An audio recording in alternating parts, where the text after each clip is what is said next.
Nezrin. Merdiven. Bir de. Merdiven. Yaptı. Merdiven. Bir de. Merdiven. Fazıl. Merdiven. Bir de. Merdiven. Bir de. Merdiven. Bisiklet. Merdiven. Sesi dinletmiyor. Bir de. Merdiven. Tabii ben. Bir de. Merdiven. Ha, o kalsın o tabii bilmedim. Merdiven. En çok mermi değinen sesinden tabii ben.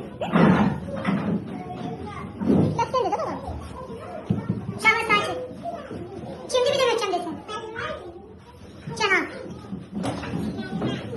İnce. Bir de. Tuğadı. Bir de. Betül. Resul. Bir de. Sevil.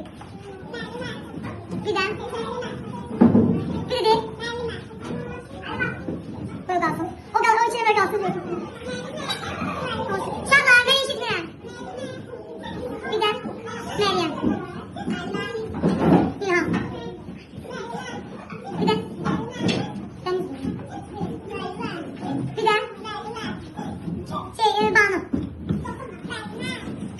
Yanlış yer. Bir de. Bir de. Hoş geldin. Göz desem sen bir de böyle şeyle istesem. Başkası gelsin.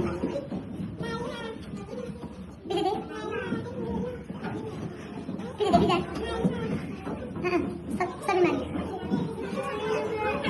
O şimdi bir de. Nurhan'da. Arkadaşlar. Bir de. Nurhan değil. Bir de. Uğur. Bir de. Uğur. O tarafa geri saklan. Sonra. Bir de. Bir de. Ay benim. Bir de. Elif. Değil aktarıyorum. Bir de Selim. Atakan. Üstüme. Atakan'dı. Şaka biraz arkaya durun. Güler. Al elimi diyor.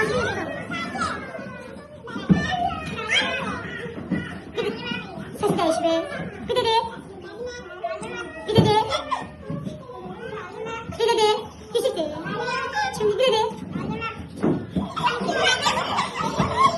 Dönün bakalım. Bir de. Şahlar bir sakin durmadan sana eşitinde ne olacak? Bir de. Sizin müzikleri. Bir de çıksana. Sonra. Bir de. Deniz. Yanda kız. Nurçen. Kutu imza direkt. Geçirteyim elime sözü. Yok ben bilmiyorum. Beni demişsin takım elime. Geçirteyim.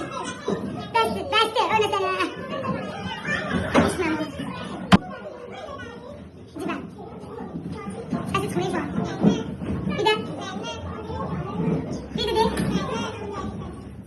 Böyle değil. Resul olur. Yok beyin aktarı. Rehman kalır. Sonra Rehman demem sonra. Bir de.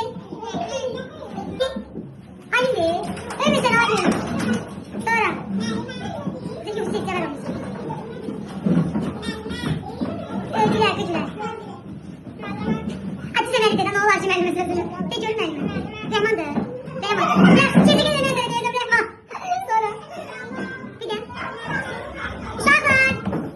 Bir de. Bir de. Kenan. Merimçi.